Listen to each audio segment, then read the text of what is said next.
Podcast number 5. How are you doing, my friend? I'm swell. What about you? So we are two people and we have never met, and we are just having a chat. So anything you want to particularly talk about? To start with, no, I didn't quite have a plan. I just thought I'd refresh on a couple of things we discussed earlier. What do you want to start with? Let's speak about sunset and why it is always exactly 2 minutes. Why is it sunset today, for example, 3:30, tomorrow it's 3:32?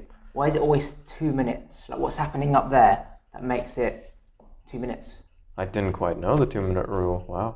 It's not 1 minute, it's not 9 minutes or 6. It's always exactly, 2? Yeah, it's exactly 2. Huh. Maybe that's because man has written the clock. And obviously the sunlight is just whenever it goes, but it seems to be like pretty measurable in that 2 minute mark. Like, yeah. So that's just about the usefulness of time, right? If we get into why time exists or why we invented a way to measure it, if it even does exist, why would we talk about a specific 2-minute slot when it could just be arbitrary, like 9 minutes, 8 minutes? That's the thing, like the sun will set and it will become dark. That's like 8 hours. I believe if you keep migrating, it'll always be like 8 hours of sunlight. Whereas if you stay here, for example, when it gets cold, and like we should be over there where it's warm, that light is longer. So really there's no such thing as it's short or light, because really we're animals supposed to migrate where there's heat and light. We're not supposed to be in a little cozy house with a radiator and a little fire. So the light's always supposed to be 8 hours on, and you sleep for 16 hours or something like that. You sleep for 8 hours and then you... True, but then do all animals tend to migrate? Because there's some that are native to their forests or to their lands, like they physically can't move because of certain conditions being horrible, like polar bears, certain chimpanzees. Chimpanzees, however, since they're so close to us, they might be able to survive in pretty much any climate that they can find heat in. The chimpanzees like food, shelter. In certain countries where the temperature's pretty much the same, like we need 18 degrees basically is the perfect point to live. 18 degrees, kind of not too hot, not too cold. Okay. Everything grows at that point. It's not, so the jungle where they live must be 18 degrees. As long as they've got their bananas and their stream, then they don't need to migrate. Safe assumption. Yeah. So you're saying that people only migrate, animals only migrate because I think if it gets cold, and if they don't fucking migrate, then... Yeah, and if they tend to not migrate, then that sect in their evolutionary species will not reproduce, so they're just going to die out. So the ones that do tend... Like, we can talk about why they started migrating to begin with, right? It's not like they have a very conscious thought of like, I should go somewhere probably in the northwest direction. The longitude and latitude there will probably be just right for me. Like, they didn't. So the ones that actually just felt like randomly walking in that direction and they survived and they reproduced, they're the ones that actually did it. So if they continued doing it, do you think it was a random process that guided them or a hand? I think like you mimic the patterns of the past. So if you saw your mother elephant migrating, you'd follow. Oh, and obviously I get that, follow yeah. your grandmother elephant. Yeah, but then what about the first one? Or like the animals in the jungle.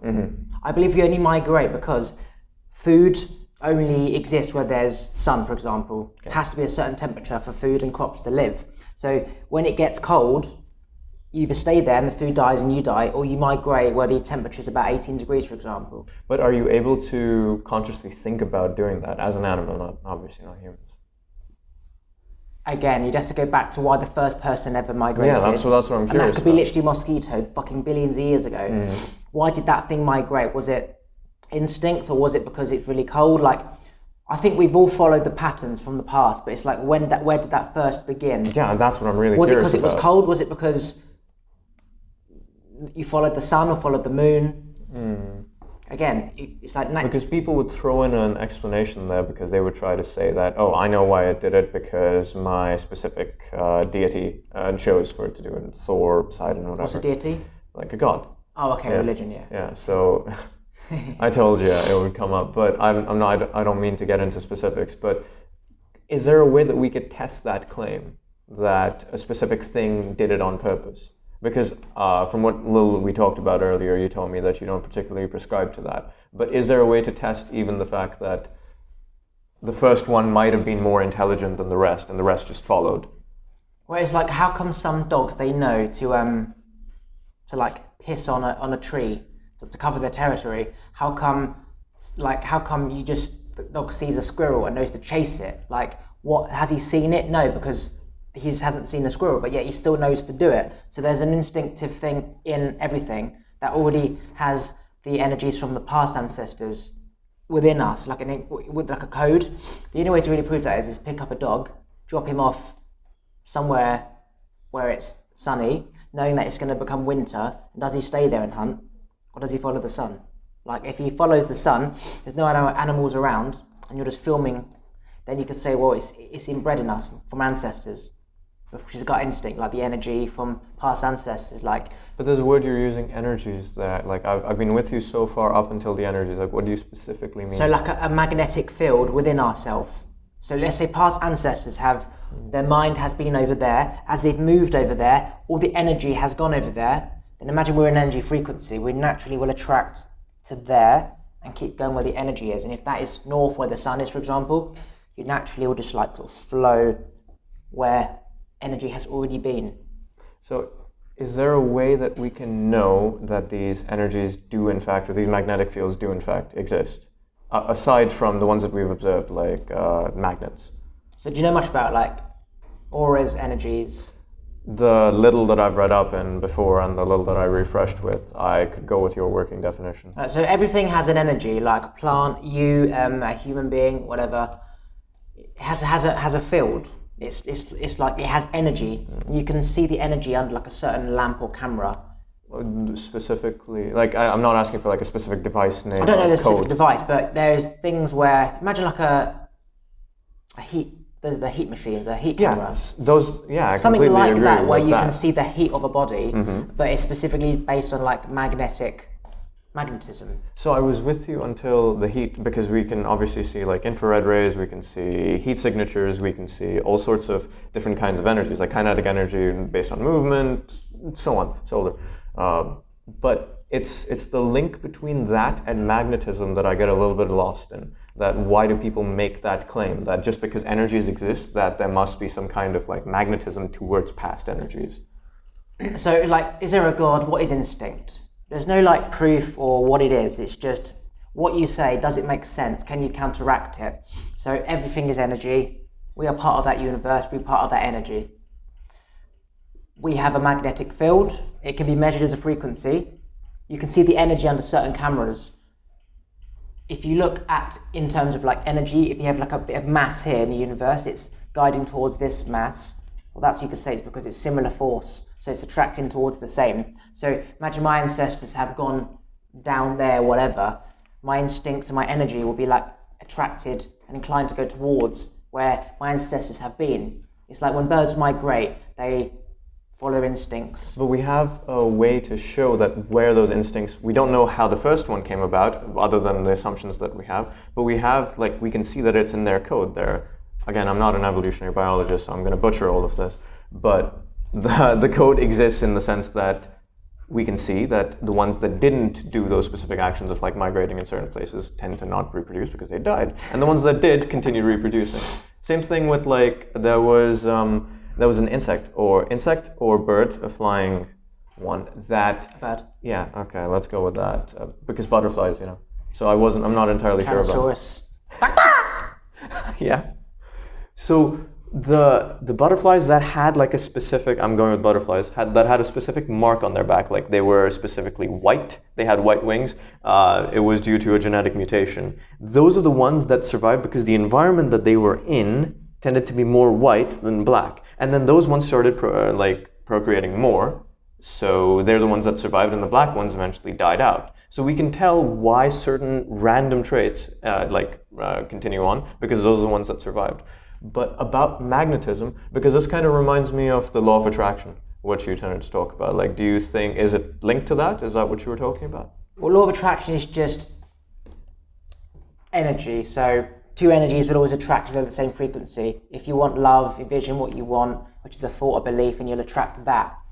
If that person's on the same frequency as you. So if I am somebody who likes sport and drama, I might want somebody who wants sport and drama. So we will naturally become attracted to that person. If, for example, so would you say that that's an energy, like the act of liking sports and drama? So my thought of I like sport and drama, let's say a frequency comes off my brain. Whenever I think of something, my neurons fire as a frequency. That frequency can be measured as a frequency like 3.9. Have we been able to specifically do that? Because I'm unaware of the science. Or is it still a working hypothesis? Oh no, from what I've learned, you can measure, again, it's like, can you prove there's a God? Can you prove that No, but this like happened? you said, there's a specific frequency, right? So I'm wondering if it's like we can actually tell what that frequency is, if we can codify it. I don't know. Okay. All I know is that the law works for me by just believing. I don't know the specifics or the science behind it. It's just... Because we might not have it yet, but we might have it in like 100 years, so I'm wondering if we have it yet. Imagine like a brain scan. The doctor puts like things on your brain, yeah? Like little things. You can pick up brain waves and frequencies. So certain thoughts, certain part of the brain is activated to get certain frequencies. And that frequency, as far as I'm aware, is a magnet to the alternative frequency out there. So, okay. So a working hypothesis that happens. What about the cases where it doesn't? So for example, like if you're living in a community and you have, let's go with your thoughts again, like sports and theater, a person likes that. But that community is rather conservative, closed-minded, they believe in just working hard, and living with your family, maybe like sports are like unnecessary. Those people tend to be isolated. They can have immense passion, immense happiness for those things, yet they're still isolated by their community. Is it that the law of attraction isn't particularly working for them, or their energies aren't communicating validly enough? What do you think is going on? So if their mindset is made up of what's around them, like if they do the same things, then their mind is just going to be made up of all the things that they do. They go there, they see this, they see that. That's what they're made up of. There's nothing else. So their frequency, if they do the same things forever, will just be that same frequency forever. Whereas if you learn new things and do new things and go out, your energy increases, your thoughts increase, what you take in, thoughts increase, yeah. More brain activity, so there's a higher frequency. So the higher the frequency, the more like magnetic charge you have to bring someone into your life, like a lover or a business partner, or achieve something that you are So wanting. would you make the claim that any human can achieve essentially anything if they work hard enough? It's not about working hard. Working hard means like or expanding your mind enough to like have new experiences or meet new people. So anyone can create their perfect life, whatever that is. But in order to create that life, you have to get out of the pattern you're in, and that's where it becomes hard. If you don't have an outside force saying the grass is greener, you'll stay there. So you can bring someone else out there. If they lose everything and they've just become lost, and then stumble across me and the grass is greener, then they've seen that. You can't physically get them there. They are made up of all that they know. They only know that. Agreed. So they can't. Anyone can change, but they have to have a reason to change, or someone's got to tell them that the grass is greener. Otherwise, they will simply just stay in that environment, eat the same food, see the same friends, watch the same stuff forever. Yeah. That particularly reminds me of like the arguments for and against like free will. Like, do you think free will exists? I have free will just to go to anywhere where I want in the world right now. China, America, I can get a cheeseburger. You could say if I seen an advert for a hot dog, which I did as I walked past the window, that wasn't my choice. That was a thought put into my head. Exactly by what you saw. Which if I hadn't seen that window, I would have just not had anything. Yeah. But you could say, well, I took a choice to have it or not, and so I had it. So no, that wasn't my own thought. If I woke up this morning thinking I want a hot dog because my dog's squeaky toy was a hot dog. Now, is that a company put that in my mind? No. You're essentially preaching to the choir there. I'm in agreement with you. It's just a squeaky toy. So no one put that there, but that triggered off a thought. But that was a free choice. I would say that instead of calling it a free choice, because it gets confused by people who tend to use free will very arbitrarily, like, if I could go back in the past 10 minutes, I could have done something different. Like, that's something that I think is physically impossible, because if you had the exact same thoughts, the exact same environment, you would not make a different choice. Every thought leads up to an action. Exactly, so consequentialism, yeah. You don't know how this is going to affect that. So the instinctive decision to go left as opposed to go right, and your friend is on the lest path as opposed to right. Yeah, and if you rewind the clock 10 minutes, your friend will still be there. You will go there 100% of the time. I couldn't write that. And it's like, well, would I have gone right? No, because instinct of why you chose to go left in the first place is made up of energy attracting what you're already made up of. And because you know that person, because he's part of your life, because you're already entangled in quantum entanglement, we're already entangled because we've already met, which means now we have this energy already. So now it's like whenever you're going, it will take like the path of least resistance. So if there's energy already there, it will go that way. I agree with you, but you mentioned quantum entanglement. When I was again trying to refresh my memory about these things, quantum physics came up a lot because people like Deepak Chopra, who talk a lot about energies, they mention it a fair bit. And the discussions that they have amongst other scientists, they tend to say that quite literally every actual quantum physicist doesn't tend to believe in frequencies, radiation, and energies that people tend to expand, like other than the actual energies that we can measure. So I'm wondering why people tend to take ideas about quantum entanglement physics and like the double slit experiment and use it to, for example, push their theory that these energies exist, that energies have like ways to communicate that we haven't quite figured out yet. Like anything, we are all made up of the same, but how we explain it, how we understand it is different. So every language... What? I left my drink there. It's okay. Every language is essentially different sounds, but they mean the same thing. So I'm hungry, I feel hunger. In English it's hungry. In Pakistan it's nigluku, whatever that is, right? It means it relates to the same feeling. So my perception of energy, law of attraction, I don't know whether there's such things as frequencies out there. When I'm learning the law of attraction, they talk about frequencies, match that frequency. Mm-hmm. So if I imagine like radio station, if I go to 95 at Capital FM and you go, well, we're going to tune into the same thing. If you go 97.3, it's a different channel. Yeah. So whether we emit a frequency or whether we can see energy, that's besides the point. The point is that I've learned this and I use it in my life. I don't need to know whether God's doing it, whether there's fucking my life's been already written out. I don't know. Is there a way that we can prove that it's actually working? Just from looking back of past situations, the only way you can learn is looking back, right? You can only look back and see this happened because of this happened, and if I'd done that, then this would have happened. So it's like, why did this happen? But are we looking at it from like, okay, just a slight detour, just to make sure we're on the same page. Like, do we believe that the scientific method is the best way that we currently know of to understand the truth? Well, for example, God. No one's seen him, no one knows where he is. All we have is our belief of what we think the God is. Whereas science is a physical thing. But can we have beliefs that are wrong? That turn out to be wrong? Like you might have a belief that your partner is cheating on you and it could be wrong. A belief is something that is in harmony with your thoughts right now. In the past it could have been different, and in the future it also could change based on the circumstances changing. And it should change, right? Nothing based on the new information that you get. Energy keeps going, plants keep growing, animals keep growing, thoughts and beliefs keep growing. But if we stick to that and we realize that if we're looking back and we're trying to figure out, okay, this mindset that I had about, okay, devil's advocate here, this mindset that I have about Jesus helping me through this car accident that I was in, that if I didn't pray a few days before I had this car accident, I might not have survived. Is there a way that we can find out that the prayer directly caused you to survive that accident? Or that the energies that you were emitting earlier made sure that you were safer because you were calmer and so on. Because there are ways that we can show that that does in fact work. Like for example, in car crashes, if you're calmer and you might say, or someone else might say that, oh, it's my energy making sure that I'm calm, or it's the fact that the vibes or the auras that I'm propelling, or the people around me are making me calm. But the science would show that staying calm would indeed make sure that you sustain less injuries, that since you're not tense, your muscles don't get ripped or damaged as much. So we have some data there that can support it, but can we say with a certain degree of confidence that it was indeed the energies, or if it was indeed a certain god, Thor?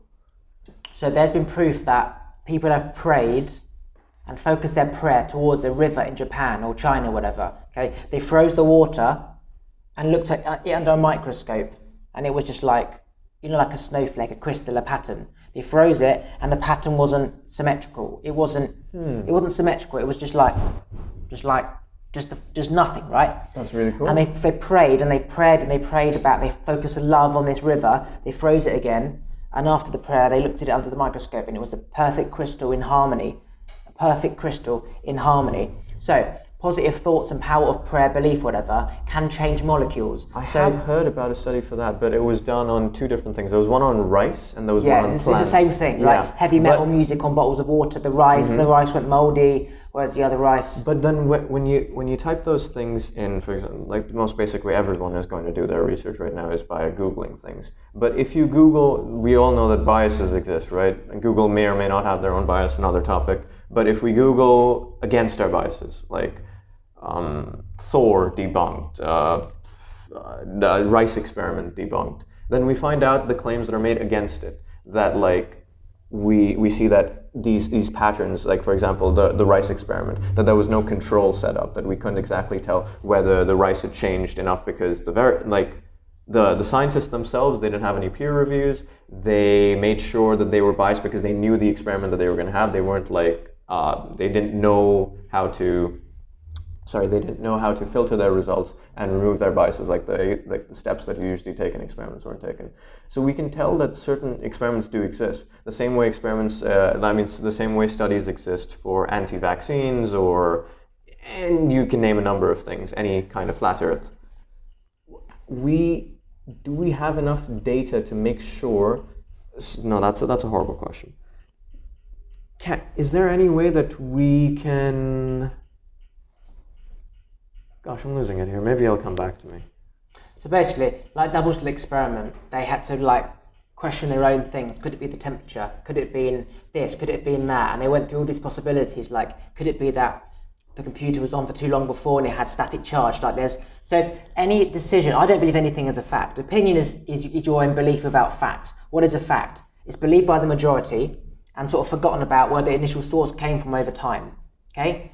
A fact is mostly something physical, often scientific, in the lab. I don't think science makes proclamations of facts. They just say that this is the best understanding we have of it. And as soon as something comes in that makes sure that we don't have anything, it's scrapped immediately. Right, for example, so this flu, something is fact based on in a lab, right? Let's say university does some shit, they get funding, it goes out, right?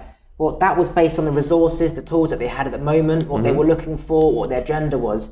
That is classed as the fact that cancer destroys cells. Okay, there and then, because you didn't have anything else, right? And then you move forward and you realize, okay, prayer, what we eat and we drink, electricity, light, not enough sun, that also creates cancer. So again, as time moves on, as our beliefs change based on circumstances, which is based on knowledge. So if every fact is based on like a physical thing, like scientific thing, and we know that changes, they say 1 minute wine's good for you, then it's bad for you, butter's good for you, then it's bad for you. Yeah, like leeches used to treat the common cold, like it was hell. Smoking years ago used to be was really bad, healthy. And now it's bad. People smoke e-cigarettes. We have no idea the shit that's going to cause in time. Everything is based on a scientific thing, which was right there and then, which always gets disproved somewhere along the line. Even Einstein's theory of relativity or whatever. What does it get disproved by? Someone who is trying to find like a flaw in that thing. Exactly. And then once you find that flaw, it's not that that's right or you're right, or that's wrong or you're wrong. It's now try and disprove what I've just said. Now counter me, because if you can't counter me, I guess I'm the winner. And now you've got to try and counter him. But instead of having winners and losers, how about because the thing that I'm currently particularly interested in is skepticism, like questioning almost everything up to a rational point that you can possibly question to. You're not going to sit there and think about the entire day of like, am I just a brain in a vat? Am I in a simulation? You can continue doing that, but there's already a heavy sense of research already there. What I'm saying is that, is there any way that, could it be that we shouldn't subscribe to any ideologies, whether it's religion, politics, or anything, until we have enough data? That we should just say that I've heard of these energies, I've heard of this holy text. Can we make sure that we don't blindly follow it until we get further data? So every belief is like based on something that makes us feel something in that moment, and beliefs are made up of things that we've learned and taught. And people created that thing based on a desire for something, like they're searching for something. So I don't believe that anything ever stays the same. Any bit of knowledge, any bit of language, any physical thing, nothing stays the same constantly forever. Evolving. It might be the same for 90 years, but then it changes. Like everything is something now based on now circumstances, which is going to be or could be different in the future. So everyone's belief is based on what they see now. But really, if you see it, if you can see it, it's more likely to be real. And really, all you have when you look at it like that is... What do you mean by see, like physically, like eyes? Water, grass, trees, mountains, the sun are pretty much the only thing we can see if you take away what man's made. Right? Take away everything man's made, you've got like 5 things you can see, like grass, sand, rocks, whatever, animals, yeah? That is what you would call real, because that is real, right? So like when you think about God, you do it based on the Bible. So if you have, everything is in the Bible that will give you answers or questions, but if you take that away, you don't have any answers. So if you're focusing on like physical things, then you do it based on what you already know, that it's physical, the physical things. So anything else, any belief, any statistic, whether rice is good, rice is bad, drinking too much Coke's good, Coke's bad, somebody can absorb Coke really well, and somebody's weak in energy. You're talking about the same Coke?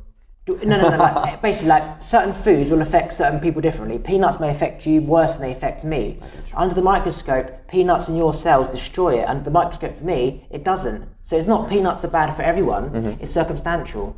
Any belief, anything that we think is fact is based on results of that thing. So if you're doing a survey based on people who are in poverty, then they're going to depend on the government more. If you go to the rich person... Yeah, so they're going to have different views about the government. Yeah, they won't give a shit. Yeah. So when you like do a lab research thing or a questionnaire or belief thing, it's not just humans, this or that. It's many types of humans, many types of beliefs. Don't we take that into account when we're doing the studies, that this was done in a particularly poverty-based class, this was done amongst the rich, this was done amongst this gender, this was done among... Like, you try to take as many factors as you can. Okay, for example, lab results, yeah? Mm-hmm. They would say, do tests on, say, let's just say 10,000 people or things. Well, there's 8 billion humans on the planet. Yeah, it's not representative, but it's the closest that we have to possibly getting the truth. Yeah, right? The closest. It might be completely far off. That 10 grand is better than, that 1,000 is better than 5,000 out of 8 billion. That's what I'm saying. It's better than even one person, that my own personal experiences, because I felt a certain X thing, and that means that, the science that tells me it wasn't indeed X is wrong. So people tend to have that assumption. That's why I'm just saying that wouldn't it be better to wait until... This weight keeps coming up as a... What I'm saying is that that's based on that fact, that scientific thing in the lab is based on 10,000 people. There's fucking 8,999,000,000 people left. So it's correct for those 8,000 people. If those people, for example, live in a certain country, live a certain lifestyle... Let's try a very simple thought experiment about that, like belief correct for some people but not for others. So for example, if I have, those Gumball jars that people, like scientists use? You go. Yeah, we're still cool. So it's used a lot in like mentalism tricks as well. There's just a jar of gumballs, okay, and they ask people, do you think the number of gumballs in here, they usually ask people for a specific number, but the simple version of this, do you think the number of gumballs in here are even or odd? And varying results, someone might have a strategy, whatever. The point of that is that if it is indeed an even number, like 600, yeah, the people who say that it was odd, they might have had a belief there, but that belief there's no question about it, that belief was indeed wrong. And my claim is that, I'm ready to substantiate it as well, is that there are beliefs that you can say are wrong. Like we can say that, with the science that we have now, to a very high certainty, that cigarettes will cause lung cancer, because we've tested for correlation, we've tested for control groups, we've tested it numerous times. I'm not in any way saying that that's at a 100% confidence scale. I don't think anyone can possibly be there, but it is at the point where we can safely assume X, and then we go about it. Do we want to take the risk? Do we think we're immune, or do we not care about the risk? But for things that we have little to no data for, that's what I'm curious about yours. So yeah, so for example, I know for a fact that I know positive people who are very happy, they love life, they smoke their whole life, and they're 100, and they die. They die of a heart attack or something not related to smoking, just old age. So it proves that how you feel affects the data in your body if labs are using certain people to do the test. So yes, the majority of people, if they're weak and negative, are likely to die from cancer if they smoke. So now you've got the results of... But that's also a claim that you're making based on the data that you've seen. I would be inclined to agree with that claim, but it's still like, I would see it as like a leap of faith. Like, personally, my thoughts are that, I've read some data about like positivity, negativity, the stress levels on your heart, so on, and how it can change the way your body. But I don't know if I would go around claiming that this is true. That's what I'm saying. Thing. Yeah. Just because doctors, scientists said that smoking causes this, right? For example, somebody could smoke, right? But then they also live by a busy road. And that's what gives them the lung cancer. Yeah, it wasn't the smoking. So yeah, and so the lung is destroyed anyway by the road fumes, and smoking makes it worse. So it's not just the smoking that did it. So if you take like statistics of certain people and then get results saying smoking does this, don't smoke, well, those people, if they're weak in energy, then their body has an inability to reproduce cells at the same rate that a positive person would. If we take that positive energy, though, can we associate it with close to anything? Like, for example, physical pain rather than, like clearly visible pain, because you mentioned using your eyes before. So, really arbitrary example, go with me here for a second. You take a knife and you cut yourself. In that state, you would assume that the person is horribly depressed, clinically unstable, so on. But suppose you do it as an experiment. You are an entirely positive person, you take them, and you'd ask them kindly to cut themselves. Do you think that positive energy will have any change compared to someone else who cuts themselves and are depressed? Yes. Have you seen Darren Brown? No, sorry. So Darren Brown, he hypnotizes someone, and he has a needle, and he's basically saying, this needle won't hurt, it'll just go through your arm, you won't feel anything, okay? And he put the arm, and he put this needle through there, and how do you feel? She said, you can't feel anything. How do you feel? There's no blood. It won't bleed afterwards. He pulled it out, no blood. How did you feel? So she saw it go through. She didn't feel the pain. She doesn't remember it happening. That's so cool. Doesn't remember it happening. Doesn't feel the pain, right? And it's not bleeding. So it's like, did it even exist? But your preperception of needle hurts, because when I was 4 and I had a jab, it hurt. I don't like that needle. Your mind interprets the pain. Like when you fall, you embrace with the But if there's no, like somebody punches you, you've already sort of flinched, right? So you've already embraced the outcome based on... But when you fell as a kid, you had no idea that falling would hurt, so why did it hurt then? Numerous things. For example, your parents might have been like, oh, are you okay? Don't cry. And then you sort of want that sympathy and empathy, so you sort of... I'm not entirely sure about that, because animals that don't even communicate with other people, like, for example, certain animals that leave their young behind, they might have no other interaction with anything, but as soon as they get hurt physically, they have a natural reaction, because that's what your body's meant to do. Pain is just a way to tell you that there's something wrong here, that you should try to fix it, or it could get worse. Death, avoidance of death. Is it really that sympathy and empathy, or is it really the people? Like, if we look at it in humans, do you believe that if people fall, it's not actually pain? For example, when I hurt myself through training, if I bang my toe, bang my head, I don't respond. Nothing I can do. Rubbing it's going to do jack shit. I can't blame mum for leaving the cupboard open. It's already happened. So if I bang my head, bang it, I just move on.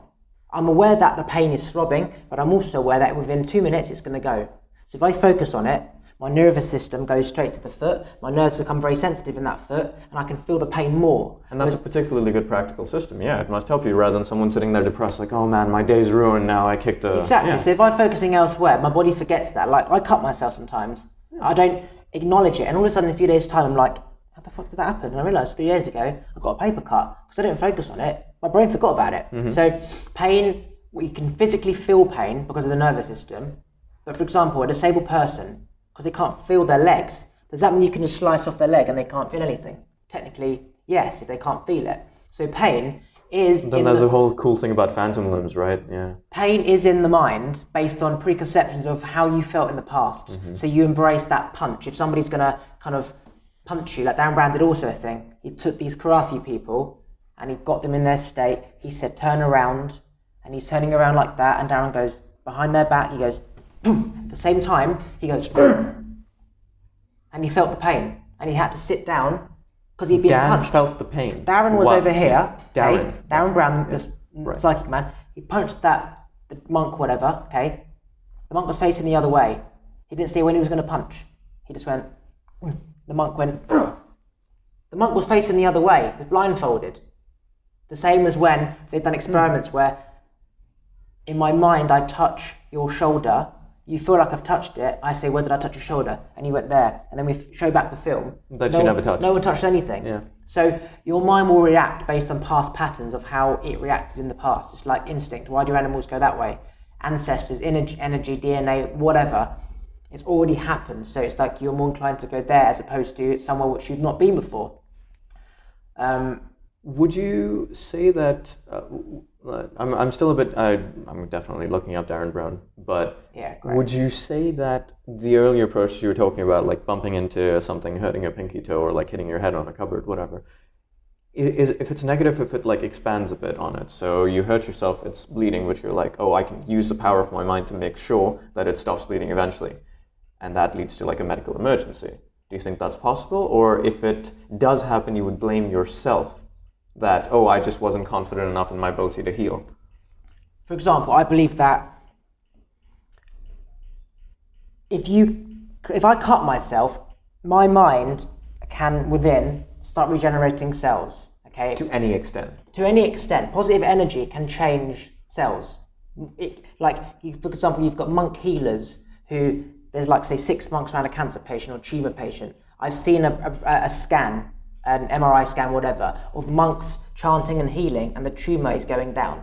Now, if a person has a good immune system, then you can reproduce cells really quickly. For example, I've noticed that if I have an ulcer in my mouth heals pretty much overnight. Whereas if I've got I wish mine did that. Whereas if I've got like a cut here, it takes a while. So cells can reproduce quickly based on if you're healthy, if whatever, what you eat, what you drink, the sun. So if the monks can do that and you watch the cells regenerate that quickly... Would you at that point still recommend monk healing compared to the I personally am very against man therapies and healings. I believe that whilst man can find a solution to a problem that man created in the first place, you don't need that. Or if it's gone too far and you don't have the energy yourself to heal yourself, then you can use man to sort of remove the issue, and then you have to change your lifestyle so it doesn't happen again. I'm particularly against that. Like, out of everything that we said, we had like a few tips, like slight disagreements, but like this is something that I completely cannot understand. That, of course, men might have caused a lot of problems, like global warming, if you subscribe to that, or car accidents. They're not natural things. But the fact that we have the knowledge to try to like heal wounds or like use certain antiseptics, antibiotics, and so on, that we have these things that are that nature itself causes us, like cancer from the sun, or like any sort of like pneumonia, dirty water. We have antibiotics that can heal those things, that can completely cure those things. Why would you advise against someone to try to take that approach rather than take monk healing or something that we clearly don't know? So every problem is either created by nature or man, right? Sure. If, for example, that animal drank that water and it was infected with fucking whatever, okay, AIDS, whatever, it would die. That other animal could see that and realize, I'm not going to drink that, okay? Let's just say that was a human, okay? That human is just 1 out of 8 billion, just like there's billions of animals. As a human, if I've got an injection that can counteract those AIDS, you live. You got lucky because of human evolution. Apart from that, you're just another animal, like another tree. You're nothing, and you die. And these animals can either go and do the same thing, or they can learn from it. So you can avoid situations where you don't rely on medication and man. But if, for example, I choose to drink water knowing the risks, maybe I didn't even know the risks. If there is man with this injection saying I can heal that from that water, I got lucky. As I said, if you need man, otherwise you die, I would rely on man, okay? If, for example, a man-made thing like a car, and I crash in that car, also man-made, or a tree fell on it, so no humans involved, no belief of, I'm going to have a breakdown. A tree fell on a car. A tree fell on the car, so there's no like positive energy, no belief. Okay. I'm not tuning in because some fucking terrorists come around the block. It's just the tree that fell. It's just the tree that fell, and it could have fallen there or there. Something which is really out of your control, right? I call it the last line of the pack that gets struck down by a lightning bolt. Shit's going to happen. You get shot by a lightning bolt. That's it. There's nothing you can do. There's no God. There's no person. So that person. So now if I can go to hospital and live, because man has the ability to stick my leg together with a rod, fantastic. I, as a conscious human, now have another shot in life. That I am for. Because man has created something which is to help man, you might as well. But for example, giving medication for something that a herbal tea could heal, or a belief pattern that could heal, or something that doesn't require man, do that first. But if it becomes I'm agreeing too with you to an extent that because when it comes to certain mental health issues, like it might be better off to stay away from antidepressants because of all the side effects and so on. Like it's charging you, you're feeding into big pharma. It creates another issue. Yeah, but because we have a limited time here, so if we have found a way to make sure that, for example, we don't get polio, why would we take the chance and not in fact get the vaccine for it, even though it's man-made? Like, why would we assume that polio is our man-made? Is polio man-made? I'm not sure. Oh, I thought you were saying, right. No. So things that are man-made, I believe that nature can cure it first. But something like a flu, which comes from an animal or a tree or whatever, we now have a choice because it will take down trees, animals, whatever's there, okay? It will take down us. We're no different to the universe. We're just another living thing, okay? Whether it's a cow that gets the disease, a plant, whatever, a fish. As a conscious decision, we can choose to stay away, or if we get it, take a flu jab, which may increase our chance. Okay. If it's something that nature's created, I'm open for man to find a solution, because that's just a living thing trying to evolve. And if it can create a jab which makes its evolution extend, then why not? But if man is creating a solution from a problem man-made, then I'm against that. But what if, like, it was created like a couple hundred years ago, we had nothing to do with it, and we fall victim to that, whether it's an illness or an accident or for example, whatever. Right? Man creates the e-pen because of cigarettes man-made, okay, which will then create problems in years to come, right? So let's just say the young generation, 50 years' time, has these issues from the vape pen. Again, they didn't create this, so you have to go back in time. So as you're saying, what if it was a problem back in, say, the war days? So what would you where recommend they got us to into those smoking? people? Yeah, what would you recommend? We only learn from past patterns. Again, if the problem has evolved so much so that you need man to survive, then you need man. For example, if your great-grandfather smoked, and in the DNA, the grandfather had bad lungs, and then the son had lungs, and then the child had... Okay. If the DNA's changed based on like mistakes that happened in time, then you're going to be low in cell growth as opposed to someone who's always been about nature. Yeah. So unless you get your energy up there through meditation, through eating, through sun, whatever, the chances are you're going to get a disease because your body is weak, it's got a weak immune system because your generation fucked it before. So yeah, if you want to reach this, you may need man to get you there if you can't get there naturally, or maybe you've not got the energy to get there naturally because you're around toxic people and you simply just haven't got the knowledge or the energy to get there. Okay. So man can get you there, you can take it away, but if you just rely on man, once man isn't there, that's still going to be the problem. Your lungs are still going to be that of the generation before you. Would you talk about taking like both at the same time, like man's help and nature's help at the same time? To like kind of double down. If nature can fix it, nature, if you need man in order to get you to the next stage, use man. Okay. Or you can use both. And nature, for example, you mentioned specifically herbal tea, right? Like we know the properties of it, we know the benefits, we study the hell out of it because it's been in so many cool cultures, like just all across the world. Thank you so much. Yeah. It's been in so many cool cultures. But if there's a claim that herbal tea can relax you or de-stress you, we have evidence for that it works. But if there's a claim that herbal tea can cure cancer, would you like talk about that nature might cure you? If someone has cancer, based on the decisions they made in their life, environment, their thoughts, what they see, what they've drunk, what they've eaten, whether you use man-made or nature, the point is your body's still in a cancerous state. I could say that it's better for you if you use nature, because if you use man, there's going to be another problem. But that's based on opinion, belief, whatever. And it becomes man's territory when? Like, will herbal tea ever become man's territory because we've studied it completely, or what do you think is, like, what's the definition? Repeat the question. So, because in the past, bandaging someone was like done with a cloth. Like if you were bleeding, like we didn't know to make sure the cloth is sanitary. But now cloth is turned into like actual Band-Aids, and like they're sanitary. They're like you spray an antiseptic. So is that man-made or what is that nature? Man has realised that if you put all these chemicals in this cloth, then the rate of survival is increased, as opposed to how many people died when it was just a shitty old disgusting cloth. Perfect, yeah. Which means that so it's both.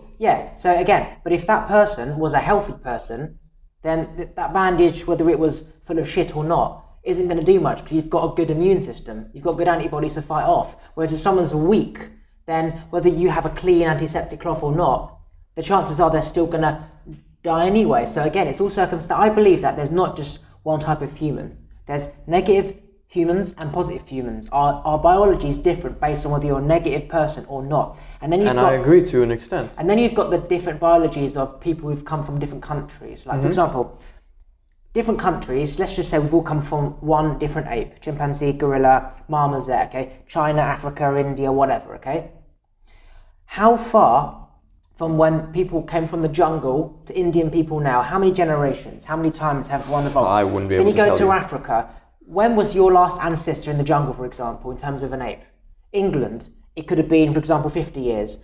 Africa, 1,000,000 years. Yeah. So the biology of surviving, of what they used to eat to survive, they've always had bananas so they can have bananas. They've always had nuts so they can have nuts better than people.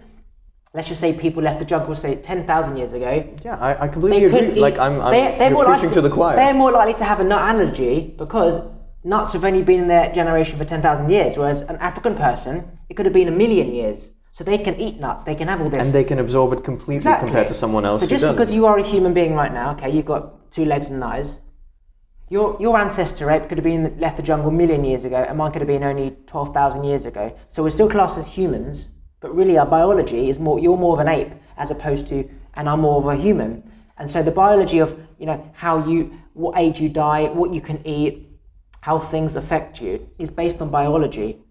So that's what I'm trying to say. There's positive humans and negative humans. And then there's humans based on different biology. But I just wish we wouldn't just state that classification and end it there. Because I agreed with you for probably, if we time the segment that you just talked about, for 90% of it. But then just right at the start was what I was a bit off about, because you were saying that no matter how shitty or whatever diseases were on that dirty cloth would make it so that, and I'm sorry for getting stuck on that, I did agree with you for the last. But whatever diseases were on that dirty cloth when you wrapped it, I genuinely don't believe that, and the word belief is off, but I don't think that if there is a particularly bad disease that only antibiotics can cure at this current age, that they would survive just because they were particularly happy or pure, or how far down the evolutionary chain they were at. For example, okay, I've never had flu in my life up until 21. I had a high immune energy. I'm very positive, always on the go. So jealous. When my energy levels were down, because I was doing what I was doing, focusing on other people. How did you not have a flu until you were 22? I know. So I've never had the flu until, say, 21, right? And then when I started to put my energy physically and mentally into other people, like my family, I taught them the law of attraction, the power of the mind. I was basically becoming 2 people physically, 2 lots of physical movements as well as myself. So I was doing their jobs, cleaning the house for them whilst doing me. Plus, mentally, my energy was teaching them. My energy had never been so low. I flew every year, every single year. Until flu as in... Just a general flu, right? Oh, okay. I had flu every year until, say, 26. Now, I took the flu jab this year because I thought I've had it for 5 years since. I don't want it. But then I realised, from speaking to people who are healthy, they don't get the flu. And so I put 2 and 2 together. Maybe I only got the flu this once, or for that 4-year period, because my energy was weak. Hence why I never had it before.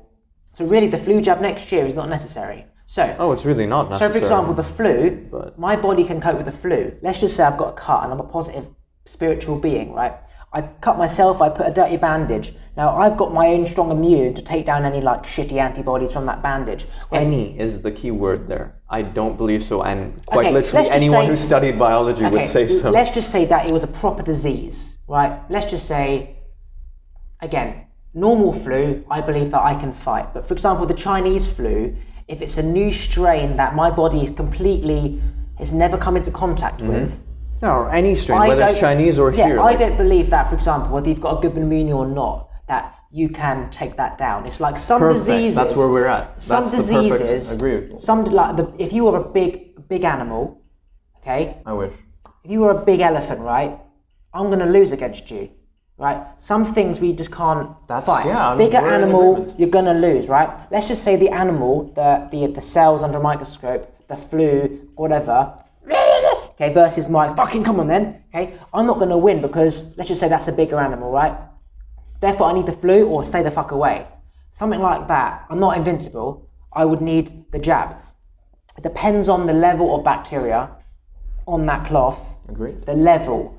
I could cope with a certain level, but then if it was really strong, I probably couldn't. Neither could any animal, right? If the animal's wounded, it might get lucky. If it gets infected, tough shit. And I'm glad that you don't have 100% perspective on this, that like no matter what happens, I can cure it, because you sounded Scottish then. No matter what No happens. matter what. You sounded Irish. No matter what happens.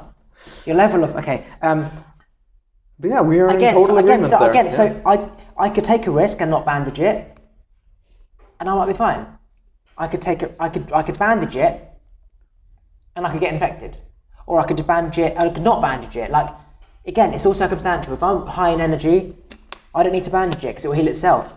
But I could be low in energy and not bandage it, and it gets infected. But if the cloth was full of shit, it could get me if I had a high energy or low energy, because I don't know what's in that cloth. Mm-hmm. So the biology of like cells or whatever, antibodies, whatever, it's out of my control. Because if my immune is really strong, okay, it might be, so it can deal with all this shit, but if this Chinese flu comes along, which is some fucking rat or a bat, and I've never seen a bat before, I'm pretty much fucked.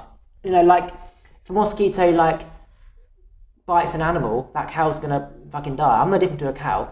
I'm gonna go, same as if it infects a tree. But we're no different. Great. Agreed, yeah. I'm so glad we came to this, yeah. Was that it? I wanted to talk about meditation too, because I think that's something else we can agree on. Because until someone comes in, we've got all day. Yeah. Meditation, out of all the things, I'm having so much fun. It's a different type of chat. Yeah. With meditation, when it came to the things that we talked about on call, when you were listing the things like dimensions, power of the mind, law of attraction, meditation was the one thing when I didn't even need to refresh for this because I personally try to meditate. Horrible at it. But I try really hard. Mindfulness meditation. Is that we have a body, like an abundance of data on how great it is. Like this, it reduces stress levels. Like when you meditate together, it brings you, even though you're not talking, you're not communicating, which is what we know are the ground blocks of like better relationships. You still bond with the people you're doing it with. That we have so much data to show that it's great. But for the rest of these things, we don't. I'm just worried about how that makes sense. Like, why is it that we have so much data on this side, whereas we have close to nothing on that's close to nothing scientific on this side? You mean there's no scientific data on meditation? No, there's an abundance of data on meditation, that we have a lot. But when we compare it to things like power of the mind, when we put them in the same category, it doesn't seem to make sense. Again, whatever you focus on, you become more of. If somebody is trying to find a weakness in Einstein's relativity theory, if you keep going, you'll find it. If you keep hammering a tree, eventually it's going to fall. There's flaws in anything and everything, because that was only real because no one else could find flaws. But that's not that there was any flaws or there wasn't, it's just nobody hacked at that tree enough to find flaws. So again, the flaws are different from completely removing it as like this doesn't make sense. When I say flaws, I mean try and find, so if I'm saying that 2 equals 4, you have to try and find a reason why it doesn't. What is that called, a flaw? You're challenging my argument, so you're counteracting it. A scientist will try and disprove. What was the word I'm using? Was it flaws? I just got a bit confused when you used the word flaws, because by flaws I was losing it. That by flaws you mean completely debunking it, or flaws as in like a trying to disadvantage? Debunk something. Okay. So if a scientist has come up with something saying this, people will try and debunk it. But they have tried to do that for meditation, and they've tried to do that for other like things like herbal. So what I'm saying is that you think they haven't done it enough? Yeah. So Meditation, right, has been around for thousands of years. So it's had plenty of time for people to try and debunk it. Law of attraction is relatively new. The Secret, that book was done 20 years ago. People have always knew about the power of the mind. But in terms of the law of attraction, the Secret, the power of the mind, those topics, you could say is only really based on YouTube, okay? Then where? A few books written by a few people. I was very attracted by the book cover when I was like 14. Yeah, this needs to be in my collection. Based on a few libraries here and there, which only out of billions of books might you come across, okay? So there's not really been that much research on law of attraction, power of the mind, whereas meditation, you can go anywhere in the world and people would have heard of it. So it's just more known. People have also most likely heard about like spells and witches and demons. Yeah, and like so that's on. yeah. So but we can kind of tell that those things are very, very hard to like substantiate. But even and other things they've heard of like tea. is now pretty common compared to where it was in only certain continents. But I'm trying to understand more so than disagree here. It's like smoking, right? We know smoking is bad because people have been smoking for 150 years. But in terms of the e-cigs, we've only been smoking them for like not even a year. No, e-cigs came out like 4 years ago. Anyway, 4 years. So there hasn't been out enough. There's not enough proof statistics, whatever, in order to debunk something or to prove that it's real. You can only do it over time. So meditation has been something that's been around forever. Okay, people can try and debunk it, whatever. Proof is in the pudding. How do you feel when you meditate? Fantastic. Law of attraction. What is the law of attraction? Where you focus on something and it comes into your life. Is there any proof? No, but I thought of this person and I met her in the street. Well, that's just chance. Okay, how about this person? How about that person? It's based on evidence, based on results, not proof, results. Are there pieces of evidence that are more reliable than others? I have no idea, but it's like, why do all these things happen? How can you say you're going to meet this person today, like Dan Brown does? How can you put a thought in this person's brain? How can you know the audience is going to say this in order for you to get there? When you're sitting with your producer writing the show, he says a segment here when I go to the audience, which leads to this segment here. These are random people that come into the show. How does he know they're going to say it? Again, law of attraction, universe. He just trusts that they will say the number, the letter that he needs them to say. Because otherwise his show's fucked.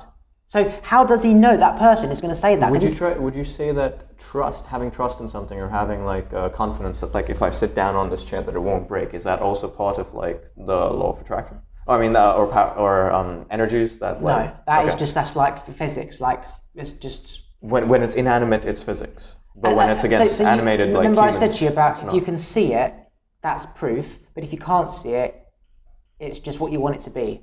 So because you mentioned that, how does he know that when he does these routines with people that they'll react in a certain way or that will work? So that's what I'm trying to figure out, because there's a lot of things that we don't know will work, like when we go to the car to turn it on, or when we say hello to this person that they won't just slap us in the face, but we can trust based on like social connections or what we learned about physics that this will work. So this man is quite, I'm assuming again, I don't know nothing about him. He's incredible. You need to do your research. Incredible. Get obsessed. Okay, but like he's clearly done his research as well. He's clearly tested it before on target audiences. Again, he's tested it on random people, but he knows that it works because of maybe the social upbringing that these people had. He says it's so basically he's a psychic. He can read your mind right now, but he doesn't claim he's a psychic. He says it's mentalism, misdirection, miscommunication, everything but psychic. It's still a psychic because he gets that. Even though it's psychic ability, he has his own methods. So he does like it's a misdirection, mentalism, all to do with the mind psychology. Even though it's psychic ability, he calls it all these other things. So, but aren't you adding into that? Aren't you saying that it's psychic, whereas he's the one actually doing the work? So somebody may look at that based on their knowledge of what psychic ability is and say that's psychic. Somebody who may understand mentalism, magician, whatever, may see that's just brain frequency, that's body language, that's putting out a thought, and then they will pick it up based on experience, based on past results. So you can't prove that law of attraction works. You can't prove it. How does Darren do that? Again, it's based on results of that when he puts out this thought, that person says that word or that letter. That is the proof. It's not proof, because you can't prove like that it was his thought that did it, but the proof is in the results. Those results of him writing the show. I would say the same thing. The proof is in if I'm devil's advocate, the proof is in the result that he has faith in Jesus. But remember, he does like 20 shows across the UK. Yeah, his production script is still the same, and yet that person at that segment says the thing he needs to say in order for the prop. This is basically the outsider test. Like you can mention that he did it because of his faith in Jesus. That if he didn't have faith in Jesus, it wouldn't work. And it's the same exact claim that if he didn't have faith in his psychic powers, or if his energies weren't in act, or if Poseidon didn't allow him to do this. These are all claims that become very hard to prove because the result is the same for each one of the claims. Exactly. That's why I'm trying to find the most reliable thing to say. That if we don't know if it was Poseidon or energy, let's not say that we know. Let's just say, I don't know how he did it. Exactly. So we try and find meaning in things to comfort ourselves, because it's when we have the unknown, like, why did this happen? We want to have answers. Why did she leave me? Why did she cheat on me? Why did they do that? So let's not fill something that we feel like is the right answer in the God of the gaps argument, or like if you find a space, it's fine. It's safe to just say I don't know. We want to fill a void. We don't know how to cope without a void. We have to fill a void, even if it's wrong. We need to fill it with something which we can believe for that moment is right. Would you? It's like embracing silence. People have to talk can't you just be silent? We need to feel the unfamiliar, the unknown. And if you cancelled on me and don't tell me why, I need to know why. And then you could assume that I'm either shy or scared or that my parents died or anything. So that assumption is filling the void. I can then assume it's because of this, and this. Even if there's 10 variables, I can presume it's probably going to be one of these. But that is my void. If you come to the wrong conclusion, though, if you assume that I'm just a flaky person, then we meet in the future, that assumption might taint what memory we had. Whereas in my case, I might just be distraught because my parents got into a car crash. I shouldn't, based on all the variables, I shouldn't say it's probably because of this. Yeah, because I don't know, and that's a pre-assumption. So I can say that it was probably because one of these 50 variables. So one of them is right. What 50 variables are you saying when it comes to Dan Brown's mentalism? That why are you picking only one variable, which is that it was his energy or it was his thoughts that he's sending out, and he's making sure that these people receive it, okay, whether or not he's conscious of it or not. Let's just say he's in the production room with his producer. He's writing the scripts and what they're going to say. If those words come from his brain, which is a thought, you can say that paper comes from the brain, which means that person is connected to a thought or they're connected to the paper. The paper was because of him, so therefore it can't be the paper, has to be connected to them. So it's how did he connect that to them? Well, it's thought because that thought was on the piece of paper which wrote the show, or there is a higher power involved which is doing something for whatever reason and you can't ever see it, can't ever prove it. You don't have any control over it. And Darren's just going with the instinct of what feels right. I'm going to write this at this point. They're going to say this. Again, the higher power is saying choose this, write that. Because the higher power is in control. Again, we don't know that. All we have is the evidence, the proof of the outcome, which is I needed that person to say they liked a car at this point. So then I could say... And it either works, which apparently it works most of the time, if not all the time. No, every single time. You watch his shows. Okay, there was one show, okay. All these segments had to happen. He was doing a maths equation. That maths equation, based on random people in the audience, he wrote it on the board. It was the person's phone number that was part of the show. So that person's phone number is part of the maths equation, which was given by loads of different people. He had balloons with a certain thing in, which he threw them out. How did that balloon get to there? Because if that balloon hadn't gone there, that wouldn't have been popped at that point. So failed. All these variables have to be in order for that number to be on that board. And you can only, and especially when they write it in production, you can only do that by planning. And because you haven't seen them, has to be viable thought. Has he ever revealed any of his things? Like, has he ever? Because I can do a lot of card tricks for you in front of you right now, and I could say that it's because of my powers. He says it's not psychology. He says it's mentalism. I can't remember the thing he says. Isn't that part of psychology? Again, he says everything but psychic ability. Oh, psychology and okay, different. Okay, yeah. Mentalism, showmanship, psychology. But has he ever revealed any of it, the way that he does it? There's nothing to reveal. Like if I do a card trick for you, you would say that, oh, it's because I'm twisting the cards or something, or I have it palmed under my sleeve. Okay, so in terms of how he does his shows, I haven't recalled him saying that, but I presume that if I asked him, he would say, I just put it out, or I just think about it and it happens.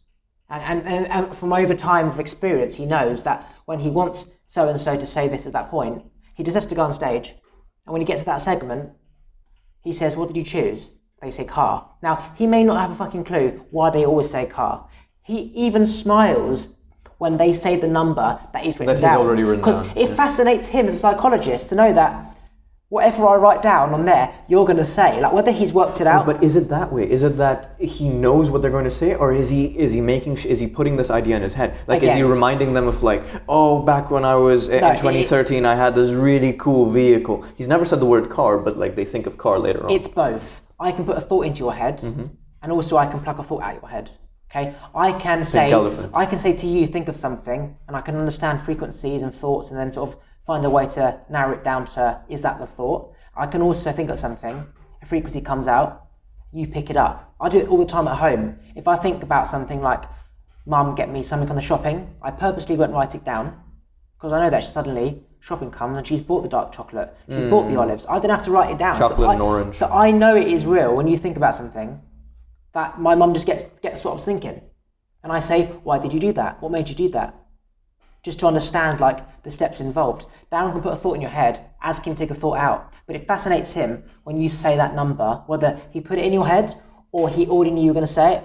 It fascinates him because obviously he likes psychology. He doesn't. I don't know whether he knows the process, whether he's worked it out, whether it's God, whatever. He just trusts the results. Any magician who does stuff on Britain's Got Talent, for example, or they make Simon Cowell think of number 7 and David Beckham. It doesn't matter how they do it. The point is that they get the results. They go on stage. They have a routine and they get the results. It either works or it doesn't. If it doesn't work, you look fucking stupid. But it works every time. Darren Brown, David Blaine, okay, Dynamo, all these magicians. David Blaine actually reveals some of his tricks. Yeah, so all these magicians, the outcome is the same. You say what they wanted you to say. Mm-hmm. Now, no one will ever know whether it's God or whatever. It's just a result. So, is the results proof that law of attraction exists? You could say yes, because it's based on the results. And if laboratory facts are based on results, then that's all you have. Yes, they can be disproved at a later date, but can you disprove how else can this happen, that whenever I put a thought out and I do 20 shows across the world, that it happens? Like, can you find an alternative to debunk my theory that it's via the mind? You can't possibly, because... Can you say it's biology? Can you say, like, does that make sense? Is it God? You can't debunk that, it's the results. You can say it's God. You can test the claim. So, for example, if... we're going to loop into this again, but I think we were on the same page about it to begin with. Like, you can test to a certain extent, but then it might be debunked in the future. But can you debunk the truth, or the proof that when he puts something out there, that person walks in from Manchester and says a car at the time he needs it to? Like, you can't really debunk it. You can't debunk if it was Jesus, Thor, Poseidon. Like, the results are the results. The results, like, the results of his test are the results. But we can test if, for example, if putting in Poseidon there as the cause of the results is as valid as putting in Jesus. And that won't take too long to test, because you can check with each god and you can tell that the result is the same each time. So is it the law of attraction that's doing it, or is it God? Again, how can you prove that was God, or any like an alien that created our simulation, whatever. Like, yeah, so you were saying at the beginning, how can you prove that law of attraction exists? Well, I don't know whether it's a religion or an energy. All I know is the outcome, and based on the title of law of attraction and what it means, it is that. And then someone will say, well, law of attraction doesn't exist. Okay, well, it doesn't matter what you call it, the outcome is still the same, which is power of the mind. Call it the secret, call it power of prayer. The outcome is the same. Or call it blah, blah, blah, whatever. The outcome is the same. So you can debunk the word law of attraction. Is it the law of attraction? But think about thoughts becoming things. When you vision your show and you write it down, that is real. You can't ever debunk that. But you can debunk smoking's good, smoking's bad. You can debunk the flu jab causes autism. You can debunk something in the lab, because that's based on stuff that was relevant at that time. But you can't ever debunk the fact that he does 20 shows.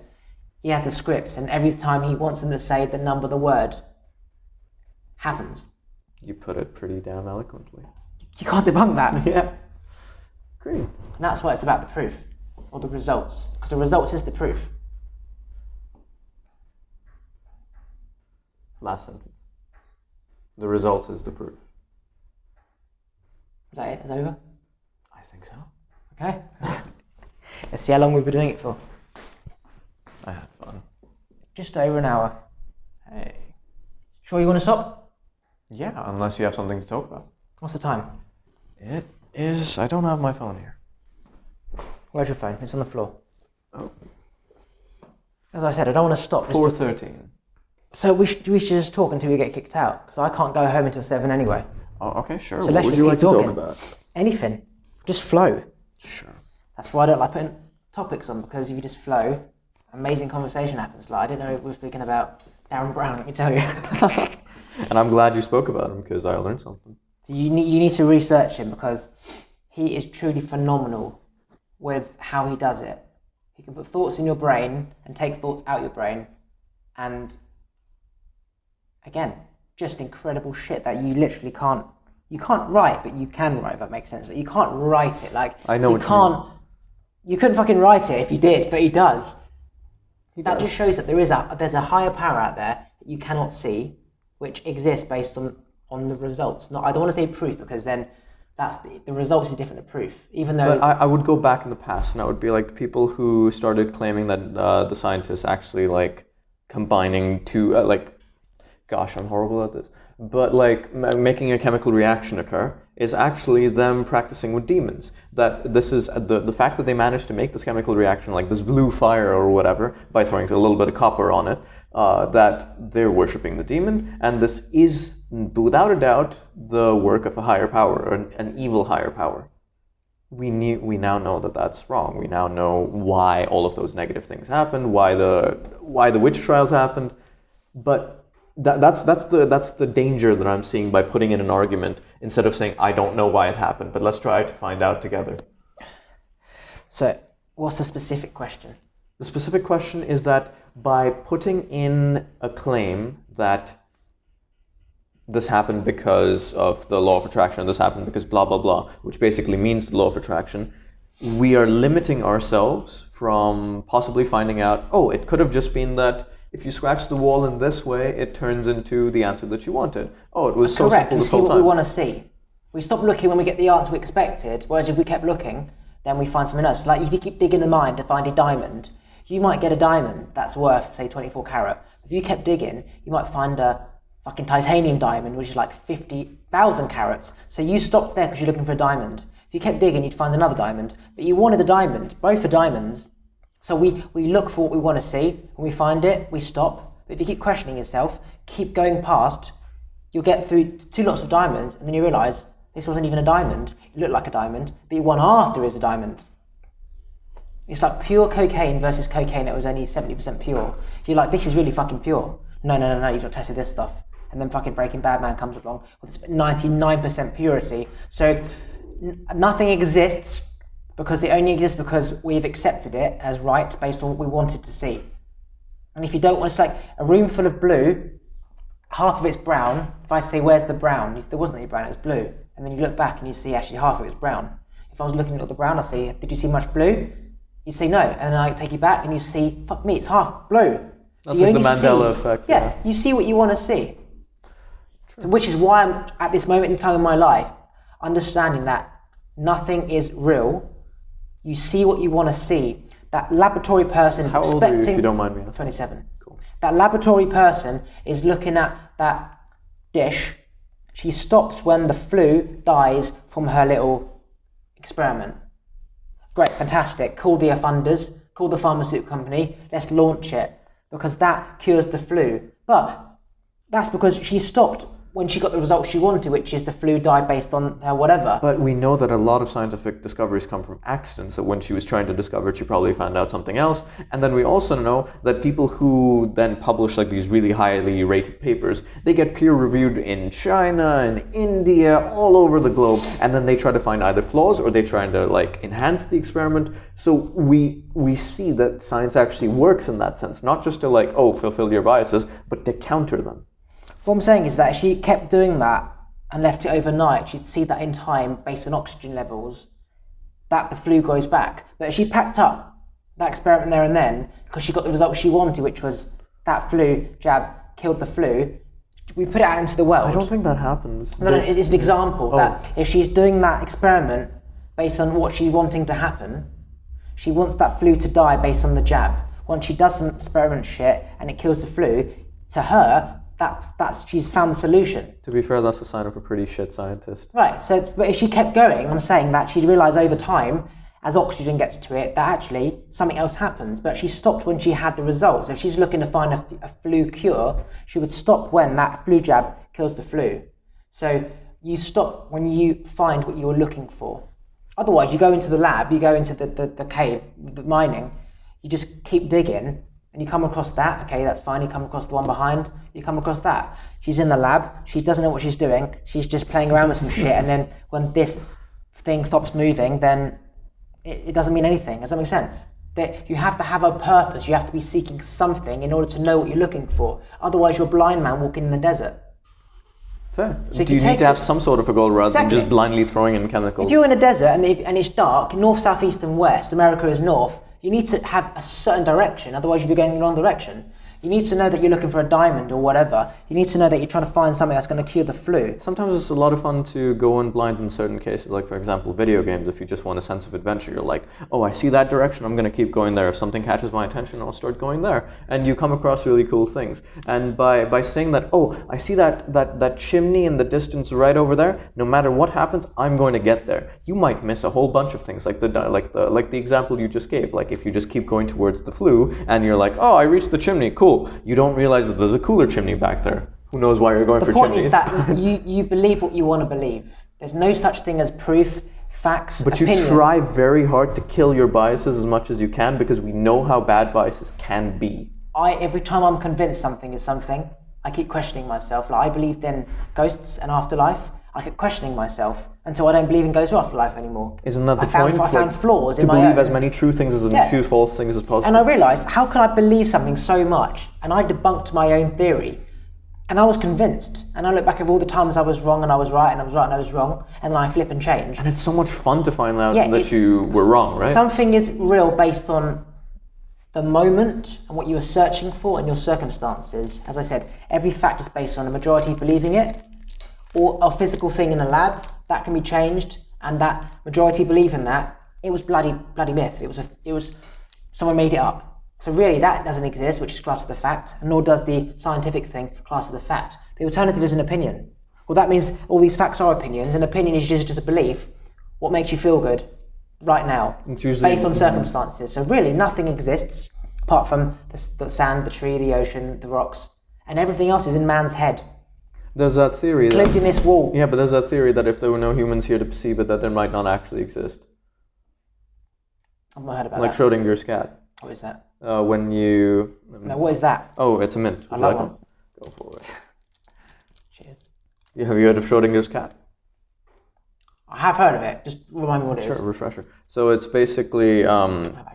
yeah, it's when you put any kind of object inside a box, a scientifically prescribed box, and then you blast radiation into it. You can't see through the box, right? But until you open the box, you don't know if the object, if it's living inside, if it's still alive or dead. But it's the action of opening the box is when you know if it's alive. It kind of confirms it. So it was a couple of variables that I'm missing out here, so it might not make as much sense. But the claim was that until you this is linking into quantum physics. Until you observe it, it hasn't actually happened until anyone has observed it. So, do these things exist if we aren't here? Again, it's like, are we all human? Are all these results for human? No, you're right. Biology. Not just humans. I mean anything to observe it. Fish. I'm saying negative, positive. It's not just one human, one wall. Negative, positive, different biologies. This wall is here based on our belief of what a wall is. But that's just one belief out of many factors. Are we dreaming? Because in my dream I could hit this wall. And it would smash. I wake up and I'm just in my bed. I was convinced. But then being convinced, is it different when you're sleeping? Is it the same rules because it's you? No, because I'm dreaming, but then it is the same. I've learned that there are so many variables that, in general, that there isn't just one. This isn't just a wall. It's how you perceive it. To me, it's a wall, but to you, it's just a thing put in the way of space the other side. Just because it's called a wall, as in the word wall. I get what you're saying. Because a wall on Google is a 4-brick thing in the way. Just take this. If I put a hammer here, it's just air. You just see through So it's really what you perceive. Just because you're taught it's a wall, it's what you want it to be. I know its definition as a wall in terms of the English language, but in Chinese language is just there for easier communication. It doesn't actually mean anything. Yeah, in the Chinese language, this could be called a dongdong. So I'm saying this is the dongdong. What's a dongdong? It's the wall in Chinese. No, it's a wall. A dongdong to you is a TV program. So that's a human being who's that sound of a wall means something different to you. So even though the outcome is the same with a physical barrier, which we can agree, the wall is just the word. Fair. The point is that it's what you want it to be. Nothing really is. And nothing particularly is what you thought it would be if you're under the influence of psychedelics. Would you like to talk about those? Yeah. Sure. I've not actually done any of you. I have, yeah. Which one? I have tried Mushrooms? LSD, not mushrooms. And DMT? Yeah, I want to. I genuinely Did you know you want can to. meditate and activate the DMT in your pineal pineal gland, yeah. I've done that on a few occasions, and in the past, not knowing that I was doing it all the time. You suddenly you do start to hallucinate. You start to when you focus on something long enough, you sort of feel and it goes blurry. I realise now that is probably the pineal gland. Wow. Okay. It's almost like when you're laying in bed really still, and suddenly you can't feel yourself, and you sort of feel yourself floating, and then you close your eyes and you sort of like. I've heard this experience, the out of body thing, but I've never felt it. It's like the room is going forward and you're going back, and you sort of see yourself looking at yourself going forward. I can't explain it. I've heard of that exact definition, but I can't imagine it. I can only imagine that the drug would do the similar thing, which I can actually get into just by meditating. When I'm ill, for example, when I used to be growing up, I used to have the same reoccurring kind of vision or dream of like this being sucked down on my pillow and just like moving forward. But that's really when it's all to do with the brain. Okay. But there are those people that say that I dislike starting sentences with "but." It seems like I'm disagreeing with you. I'm not. The point is that there's people that say that, oh, I don't need to drink alcohol. I can have fun without it. I feel the same things you do, just by being happy. I don't drink alcohol, and I'm that person. I don't drink alcohol either. But can you make the same claim if you have drank alcohol before? Have you? I've drunken alcohol, and so I know what it's like to be on alcohol or not. But can you channel that exact state while being sober? No, it's different. Me dancing in a club sober is me different dancing when I am drunk or not sober. But then that's what I'm thinking, like what you described as the DMT experience when you're meditating, I'm inclined to believe it, but how would you know that it's exactly like DMT without trying it? I can't answer that. I don't know. All I can say is based on understanding of what stories people say and the hallucinogenic effects and what you see in vision, I can only assume that it's kind of the same, but then I don't know. When I did weed for the first time, it wasn't. Again, I can only explain it's kind of like weed where you sit down, you can't feel your body, it's sunken into the ground. How did you do it? Like, stuck up my ass and sucked in. Really? How did I do it? Yeah, stuck a bong up my ass, sucked in, and no, wow. Just kidding. Okay, I was inclined to believe you. No, that was a good memory. Just the usual, like, just smoking it. But what I'm trying to say to you is that I'm sat on the chair and I feel myself going into the ground. So I can only imagine, based on that as an effect on the brain, that other drugs have similar effects where it just makes you feel different.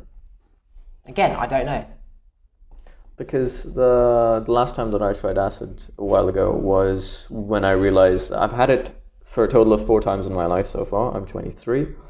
The last time I tried it was when I tried a heroic dose. And not heroin, heroic. No, heroic, jeez.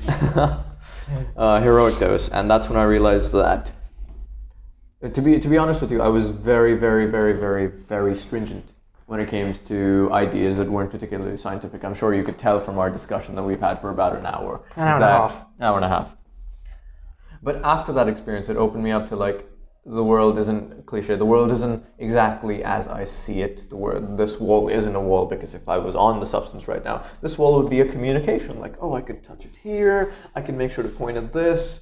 Particularly stupid when you haven't tried the drug. So if I heard myself talking now and I told my 18-year-old self what it was like, he would think that I probably lost my mind and probably vow away from drugs. But after experiencing that is when if anything, I'm more inclined to believe in energies and so on, even though I'm particularly against it at the moment because I don't see the data. But because of that substance, I can see that I clearly don't understand the world for what it is. So there might be a lot of things that we haven't quite figured out or learned the best way to explain. There's no data, but the results speak for themselves.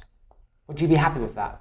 There's no proof that energy exists, but when you understand about radio and channel 5 versus channel 5, thinking about 5 car, that person says 5 car, it's the same thing. You can't argue that's the same as Wi-Fi and 3G. It operates on the same way 3G and Wi-Fi happens. Perhaps, if I were to give you a confidence and it's a result. So would you say that energy seems to, if Wi-Fi works and that's called energy, and the brain communication, like Dan Brown, is the same thing, surely that is energy, which means we can communicate via energy. Can you debunk that, or can you? Yeah, but because if we put that into a syllogistic format, like premise number 1, Wi-Fi exists. Premise number 2, the results of X experiment came to what we expected it to. Therefore, energy. that syllogism, if we try to break it down, we're going to start to realize that if we put in the third premise, Jesus exists, Poseidon exists, it starts to fail because then everything works. So that syllogism on its own, if you look at it in an argumentative format, without any actual witness accounts or anything like that, it fails on that ground. But if we look at it with an anecdote of one person, me, if we back to the question you directly asked, do the results prove the hypothesis? I wouldn't be able to say yes with confidence because I know that people hallucinate a ton of things. People hallucinate gods that they might have heard of as a kid, and they see Jesus when they've been a Muslim for their whole life, and they convert. We don't know what is causing that, and because we know that the reverse happens at the same time. So it's not very safe to assume that because a person is on some substance that what they're seeing is accurate to the truth of the world. So I wouldn't know if what I'm seeing is accurate, if it's just my mind dying or I'm harming myself. Well, to be fair, LSD, the research that we've done is the least harmful thing when you put it under nicotine, weed, so on. So you're more about research, whether it's correct or not, as opposed to results and not being able to understand. I'm more about finding reliable results. What is more reliable? For you, does that override the results without any kind of evidence or proof? Can I be personally honest here? I genuinely want to believe, might seem different. I genuinely want to believe in a world where you can cast fucking spells. If you saw a big fucking dinosaur walking outside and the scientists said that they died years ago, because the proof is that these bones can't live a million years later, would you believe the scientists with that big fucking dinosaur? Let's go in that exactly. Yeah, I see that dinosaur. Let's realistically look at it. I see it over there, and there's a scientist surprisingly nearby, and he's like, I don't see it. My people around me don't see it, and then I'm like, oh my fucking god, I hear it. It's loud as hell as it's walking. Scientists who weren't here say they can't. Well, let's just say that somebody filmed that dinosaur. The scientists see actually he was right. But so there's some data in the form of video. So the point is that there is a real dinosaur, you've seen it. The scientists say that dinosaurs died years ago because the bones couldn't have lived into this long. Yeah, they will say that, yeah. They see that video and that you were right, and they say you were right. Mm-hmm. I can't believe that dinosaur existed. I'm saying that you saw that dinosaur, but the belief that dinosaurs don't exist anymore should mean that wasn't a dinosaur. No, it shouldn't, because that's just the current knowledge that we have. The results overrided the proof, which is that the scientists saying they don't exist. So would you believe the dinosaur? This is the misunderstanding, that the scientists aren't saying that this is a fact and it will never change. They're just saying that what we know so far is that they died millions of years ago. So I'm saying, if you saw that dinosaur, would you believe that was a dinosaur, or would you believe scientist man said that dinosaurs died years ago? To be on the safe side, I would believe it and I would run away, and then later on I would try to think, was I hallucinating? Did someone drug me? So you try and debunk your own theory type of thing? I would try to debunk almost everything because I think that's the safer approach to take. I love debunking myself. I love it when I think I'm right and I'm wrong, and when I'm wrong I end up being right. That happens to me. It's exciting. Yeah, it really is, and I'm glad that. Fucking hell, I can't believe I thought that was a daffodil. It's a bloody tulip. Fucking idiot. I'm glad when I meet people like that, energies, but I'm really, compared to people who are so stuck in their theories that they don't change. I don't want to be right, I want to be right. Just see that. I don't want to be right, meaning I don't just want to be right and say that I'm right. Mm-hmm. I want to be right. Yeah, so you want to believe as many true things and as few false things as possible. I don't want to be right, I want to be right. So I don't mind. Quoted. I don't mind you counteracting my theory because I want to be right. I don't want to be right. Most people, they just want to be right and they just keep repeating. Full stop, yeah. I'm like, if you want to be right, which you clearly do, be right. Yeah, you can close yourself off in a small bubble. Just keep reinforcing what you just said, and hopefully I'll give up, challenge you, and then you're right because you're wrong. And then the last thing people say. But I want to focus on that. Like, what I was trying to say is I really wish that there was a world where I could cast fireballs, or have some sort of magical powers, or have a sense of adventure that I really don't feel like I can get from this world. That might be a perspective problem. That so many different people see the world is my oyster, I can do whatever, it's a cool adventure. I don't. I wish I could do magical things that I read about in fairy tales and video games. So if I saw a dinosaur over there, I would be genuinely excited. And I was so scared. I'd run away, then I would try to check if it was actually there, check with the scientist. I don't need to check with scientists because everyone knows that they don't exist. And then I would see that, okay, if there was data, footprint, video, smashed house, a smell that it might have had, or it might have dropped some of it, they didn't have for, I don't know, anything, any data. Then we could conclude the same way that we do when it comes to solving murders. We don't actually see the murderer commit the crime most of the time. There's clues that it did exist. Then we change our data. There's there's a mysterious disappearing dinosaur that just like teleported into our space and then disappeared. So cool. And we would then go with that information. But if we just go with what I saw on my LSD trip, then we would come to a lot of problems. Like if I told you about the things I saw on this wall, you would have a problem. You'd be like, are you okay? I'm done. My brain hurts. I'm so glad you were honest.